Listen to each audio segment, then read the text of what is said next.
Radhe Radhe guys, তোমরা সবাই কেমন আছো? আশা করি সবাই ভালো আছো আর আমিও বেশ ভালো আছি। তো এটা আমার বিদায়ের ভিডিও। আগের ভিডিওতে তোমাদেরকে বলেইছিলাম যে নেক্সট ভিডিওতে আমি আমার বিদায়ের ভিডিওটা দেব। তো এই দেখো বিদায়ের ভিডিওটা। ভালো লাগলে চ্যানেলটা সাবস্ক্রাইব করে দিও আর একটা লাইক করে দিও। গাইস দেখো আমি কিন্তু খুব হাসি পাচ্ছে, ঠিক আছে? এই নিমগালা কার কার আছে প্লিজ কমেন্ট করে জানাবে। দেখো আমাদের এখানে মিষ্টি খাওয়ানো হচ্ছে, তারপর এখানে গোপালকে প্রণাম করা হলো। এই দেখো স্বামী প্রণাম করে নিচ্ছি। তারপর এই বাবা আছে এখানে। দেখো ভাই সবাই এখানে ওরা তো হাসছে, কিন্তু আমার যা হচ্ছে আমি সেটা জানি। দেখো আমরা প্রণাম করে নিলাম।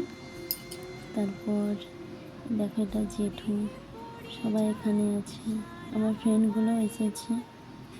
একটা মেয়ের বিদায় সব থেকে কষ্টের মুহূর্ত, একটা মেয়ের জীবনে সব থেকে কষ্টের মুহূর্ত হলো বিদায়। বিয়েটা আনন্দের হলো, একটা মেয়ের জীবনে সব থেকে কষ্টের মুহূর্ত। বাবার চোখে মেয়ে হলো সব থেকে বড় পুঁজি, যা হাসতে হাসতে অন্যকে দিয়ে দিতে হয়। আমার বাবা দেখো না কত কান্না করছে, তার আদরের মেয়ে আজকে এত বড় হয়ে গেল। মা বাবা আদর করে বড় করা মেয়েটাকে বুকে পাথর চাপা দিয়ে বিদায় দেয়। একটা মেয়ের জীবনে সব থেকে কঠিন মুহূর্ত। এই দেখো মেয়েবেলা সব শেষ হয়ে যায়, এই বিদায়ে একটা নতুন জীবন শুরু করতে হয়। দেখো গাইস সবাই কত কান্না করছে। তারপর এই দেখো গেলা নিয়ে যাচ্ছি, এখানে সবাই